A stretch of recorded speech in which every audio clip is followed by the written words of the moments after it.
ನಮಸ್ಕಾರ, ನಾನು doctor Shashank, consultant ಅನೆಸ್ಥಿಷಿಯಾಲಜಿಸ್ಟ್.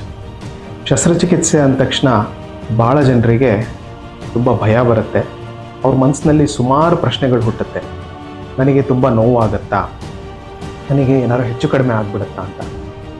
ಆ ಕ್ಷಣದಲ್ಲಿ ನಿಮ್ಮ ಪಕ್ಕ ನಿಂತು ನಿಮ್ಮ ಸುರಕ್ಷತೆಯನ್ನು ಖಚಿತಪಡಿಸುವವರೇ ಅನೆಸ್ಥಿಷಿಯಾ ಸ್ಪೆಷಲಿಸ್ಟ್.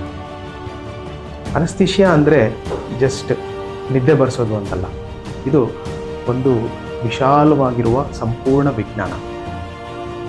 ಶಸ್ತ್ರಚಿಕಿತ್ಸೆ ಸಮಯದಲ್ಲಿ ಅನೆಸ್ಥಿಷಿಯಾ ಹೇಗಿರುತ್ತೆ ಅಂತ 3 ಭಾಗದಲ್ಲಿ ತಿಳ್ಕೊಳ್ಳೋಣ. ಮೊದಲನೇದು ಬಂದ್ಬಿಟ್ಟು ಪ್ರೀ ಆಪರೇಟಿವ್ ಅಂತ, ಅಂದರೆ ಶಸ್ತ್ರಚಿಕಿತ್ಸೆ ಮುನ್ನ. ಇದರಲ್ಲಿ ನಾವು ಆ ಪೇಷಂಟನ್ನು ನಾವು ಡೀಟೇಲ್ ಪ್ರೀ ಅನೆಸ್ಥೆಟಿಕ್ ಚೆಕಪ್ ಅಂತ ಮಾಡ್ತೀವಿ.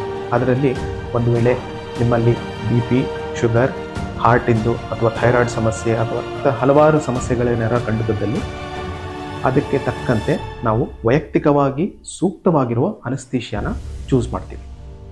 ನಂತರ ಬರೋದು ಶಸ್ತ್ರಚಿಕಿತ್ಸೆ. ಭಾಳ ಜನರಲ್ಲಿ ಒಂದು ಕಲ್ಪನೆ ಇದೆ, ಅನೆಸ್ಥಿಷಿಯಾ ಡಾಕ್ಟ್ರು ಶಸ್ತ್ರಚಿಕಿತ್ಸೆ ಮುನ್ನ ಅನೆಸ್ಥಿಷಿಯಾ ಕೊಡ್ತಾರೆ, ನಂತರ ಹೋಗ್ಬಿಡ್ತಾರೆ ಅಂತ. ಬಟ್ ಅದು ಹಾಗಲ್ಲ. ಅವರು ನಿಮ್ಮ ಪಕ್ಕದಲ್ಲೇ ನಿಂತು ನಿಮ್ಮ ಎದೆ ಬಡಿತ, ಉಸಿರಾಟ ಮತ್ತು ಆಕ್ಸಿಜನ್ ಲೆವೆಲ್ಸ್ ಮತ್ತು ಹಲವಾರು ಪ್ಯಾರಾಮೀಟರ್ಸ್ನ ಅವರು ಮಾನಿಟರ್ ಮಾಡ್ತಾನೆ ಇರ್ತಾರೆ. ಸರ್ಜರಿ ಮುಗಿಯೋ ತನಕ ನಿಮ್ಮ ಪಕ್ಕದಲ್ಲೇ ಇರ್ತಾರೆ. ಸೊ ಮೂರನೇದು ಬಂದುಬಿಟ್ಟು ಪೋಸ್ಟ್ ಆಪರೇಟಿವ್. ಪೋಸ್ಟ್ ಆಪರೇಟಿವ್ ಅಂದರೆ ಶಸ್ತ್ರಚಿಕಿತ್ಸೆ ಮುಗಿದ ಮೇಲೆ ಅನೆಸ್ಥಿಷಿಯಾ ಸ್ಪೆಷಲಿಸ್ಟಿಗೆ ಏನು ಕೆಲಸ ಅಂತ ಅನ್ಕೋಬೋದು.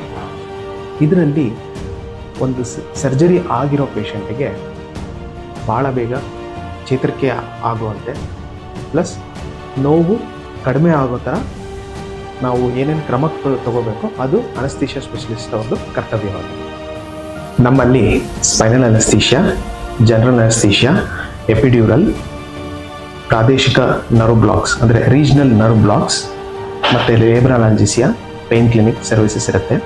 ಒಂದು ವೇಳೆ ಯಾವುದರ ಕ್ರಿಟಿಕಲ್ ಇರೋ ಪೇಷಂಟ್ ಶಸ್ತ್ರಚಿಕಿತ್ಸೆಗೆ ಬಂದರೆ ಶಸ್ತ್ರಚಿಕಿತ್ಸೆ ನಂತರ ಅವರಿಗೆ ಚೇತರಿಸ್ಕೊಳ್ಳೋದಕ್ಕೆ ICU ಸರ್ವಿಸಸ್ ಇದೆ. 24/7 ICU ಸರ್ವಿಸಸ್ ಇದೆ ನಮ್ಮಲ್ಲಿ. ಪ್ಲಸ್ ನಮ್ಮ OTಯಲ್ಲಿ ಹೈಫೈ ಮಾನಿಟರ್ಸ್ ಇದೆ, ವೆಲ್ ಟ್ರೈನ್ಡ್ OT ಸ್ಟಾಫ್ ಮತ್ತು ಉನ್ನತ ವ್ಯಾಸಂಗ ಮಾಡಿರೋ ಅನೆಸ್ಥಿಷಿಯಾಲಜಿಸ್ಟ್ ಇದ್ದೀವಿ. ನಮ್ಮ ಗುರಿ ತುಂಬ ಸರಳ ಇದೆ. ನೀವು ಸುರಕ್ಷಿತವಾಗಿ ನಿಶ್ಚಿಂತರಾಗಿ ನೋವಿಲ್ಲದೆ ಚಿಕಿತ್ಸೆ ಪಡಿಬೇಕು ಅಂತ. ಅನೆಸ್ಥೆಟಿಸ್ಟ್ಗೆ ಇಂಗ್ಲೀಷ್ನಲ್ಲಿ ಒಂದು ಗಾದೆ ಇದೆ, we care while you are unaware ಅಂತ. ನೀವು ಅರಿಯದ ಸಮಯದಲ್ಲೂ ನಾವು ನಿಮ್ಮನ್ನು ಕಾಪಾಡುತ್ತೇವೆ ಅಂತ. ಧನ್ಯವಾದಗಳು.